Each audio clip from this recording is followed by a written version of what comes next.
Here we have a new 2025 Toyota Corolla Cross. This one comes in the XLE trim level with all-wheel drive. Celestite gray metallic is the paint color, and then we have black Softex interior. For the powertrain, we get a 2.0 liter naturally aspirated 4-cylinder, made it to a CVT. But as we come around to the front end here, LED headlamps along with LED daytime running lights and LED fog lights. And I like how this one is equipped.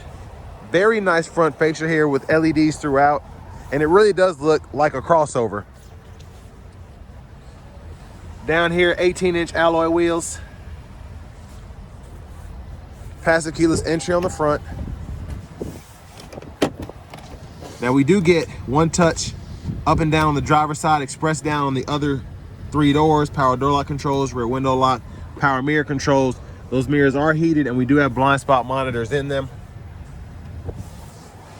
Auto high beams. We do get a power lift gate with this one. I'll show you the window sticker. Hood release is there. We get a manual tilt, telescoping steering wheel. All-weather floor mats here. And then here's our power driver's seat with 2-way power lumbar support. So nice looking interior here, right off the bat in my opinion. I want to give a big thanks to John Roberts Toyota for allowing me to review this Corolla Cross today. I'll leave a link below in the description. And if you're looking to find the best price on one of these closer to home, click on that second link down below. It takes just a minute to fill out your information. I'll make sure the local dealers are fighting to get you the best price on whatever new vehicle you might be interested in. Gonna try and squeeze in here. So there's my legroom there. Not the best, but it is a Corolla still. Seat back pocket on the passenger side. You do get 2 USB-C charge ports down there. Rear AC vents are here. And there's a look at the front from back here. Might be kind of hard to get out of here. Middle seat, hold that down. You do get the bottle holders in this one. And I like that we have the nice dome lights throughout. Well, let's make our way towards the back.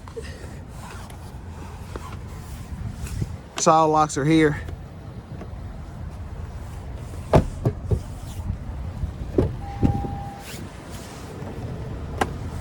And there's your gas cap release. So it is lockable for those of you that like having that functionality as opposed to when the people can just push. Now to the back end here, we do get LED tail lamps, which is nice. And it really does, the more you look at this car, it really does look like a Corolla, just as a crossover. Now the space, in my opinion, you're not really seeing that much of a difference, but you do get something that looks nice, a little higher, so a bit more room to stack stuff up if you need to. Better for taller people in terms of the headroom. And then you can use the cover here, the cargo cover, if you so choose. Now this does have the JBL sound system, so there's your subwoofer in the back. See if I can lift this up. Spare tire underneath there. Like how the storage compartment's in there too. And I'm surprised that the amp isn't taking up the space there, so that's nice. And I love the side pockets here as well. This is something that's interesting.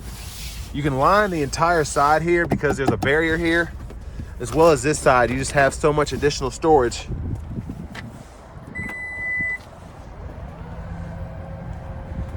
Now, as we come around to the rear passenger side, if you want to fold the seat down, click here. Folds completely flat. You can run longer objects through to the front. Top tethers are right in there. And then your bottom anchors are covered behind those pieces there. Now to the window sticker, you all can pause anywhere you need to take a closer look at anything. Sorry for the glare. So these are all the standard features, and then you come over here and you get quite a bit in terms of the options on this one. Convenience package, the JBL system, and then these adaptive headlights, which are really nice. But sticker price with all of that is $34,589. And pretty good fuel economy for a non-hybrid 29 city, 31 highway. Front passenger seat, 4-way manual. And then your glove compartment is in there, owner's manuals.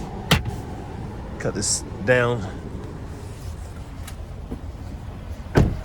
Now, as we come back around to the front end, just gonna take a quick look in the engine bay.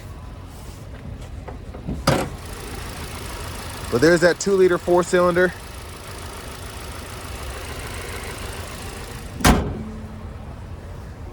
Let's go ahead and hop in the driver's seat. And then there are the crossbars that are included on this one in particular. Ow, sheesh. All right, so again, manual tilt telescoping steering wheel. There's the horn. And that's interesting. I just now noticed this because I about tore it off with my leg, but this, where it kind of pokes out, really is pretty intrusive on the space you get when getting in the vehicle. So just wanted to point that out.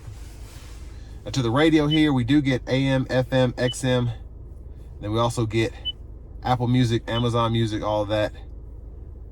Bluetooth audio, CarPlay, Android Auto. And then the navigation subscription, you have the option to use that as well.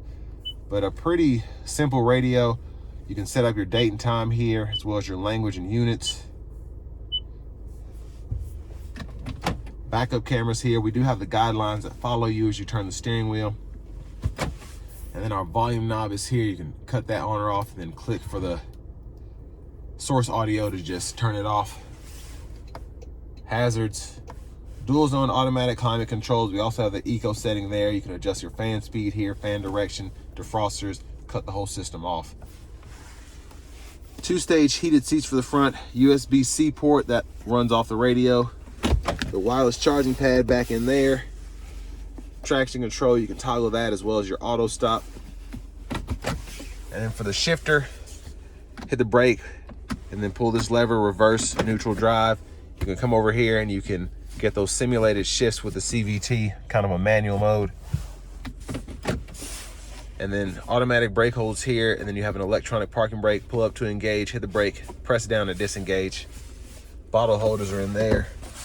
Center console cubby space, you get a 12-volt and a USB-C charge port. And then all of your sunroof controls and your light controls are right here. You can tilt or slide this roof. So there's a one-touch slide there.